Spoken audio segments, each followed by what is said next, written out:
কৃষকের ফসলের এমএসপি অর্থাৎ ন্যূনতম সহায়ক মূল্যের আইনি স্বীকৃতি, সর্বনাশা স্মার্ট মিটার বাতিল করা, সর্বনাশা শিক্ষানীতি জাতীয় শিক্ষানীতি 2020 চালুর মধ্য দিয়ে মাধ্যমিক উচ্চ মাধ্যমিক বোর্ড পরীক্ষা তুলে দেওয়ার বিরুদ্ধে এবং দিল্লিতে শান্তিপূর্ণ কৃষক আন্দোলনে কৃষক হত্যার প্রতিবাদে আগামী 6 মার্চ মেখলিগঞ্জ বাসস্ট্যান্ডে গণ অবস্থান কর্মসূচি সফল করতে মেখলিগঞ্জ শহরে মিছিল করল এসইউসিআই কমিউনিস্ট দল।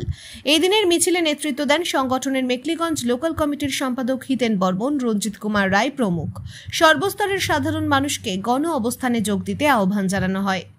Bureau report, SLK news. কেন্দ্র এবং রাজ্য সরকারের বিভিন্ন জনবিরোধী নীতির প্রতিবাদে, বিশেষ করে কেন্দ্রীয় সরকার বৃহৎ পুঁজিপতিদের স্বার্থে বিদ্যুতের যে স্মার্ট মিটার চালু করছে তার প্রতিবাদে এবং শিক্ষাকে ধ্বংস করার উদ্দেশ্যে এবং শিক্ষাকে পুরোপুরি বেসরকারীকরণ করার উদ্দেশ্যে যে সর্বনাশা জাতীয় শিক্ষানীতি 2020 বিজেপি সরকার চালু করছে এবং এরাজ্যে তৃণমূল সরকার সেটাকেই এরাজ্যে কার্যকর করছে, সেই জাতীয় শিক্ষানীতি 2020 অবিলম্বে প্রত্যাহারের দাবিতে এবং ভয়াবহ মূল্যবৃদ্ধি ঠেকাতে খাদ্যদ্রব্যের রাষ্ট্রীয় বাণিজ্য চালুর দাবিতে এবং কৃষকের ফসলের এমএসপি অর্থাৎ ন্যূনতম সহায়ক মূল্যের আইনি স্বীকৃতির দাবিতে এবং প্রথম শ্রেণী থেকে পাস ফেল চালুর দাবি সহ মোট 14 দফা দাবিতে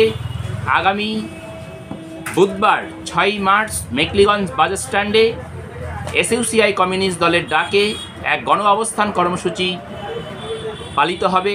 তারই সমর্থনে আজকে মেখলিগঞ্জ হাটে আমরা মিছিল অনুষ্ঠিত করলাম।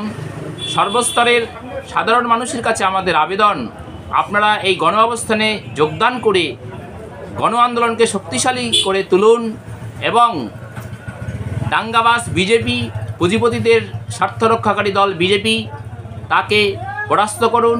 পাশাপাশি চরম দুর্নীতিগ্রস্ত দল তৃণমূল, তার বিরুদ্ধেও শক্তিশালী গণ আন্দোলন গড়ে তুলুন।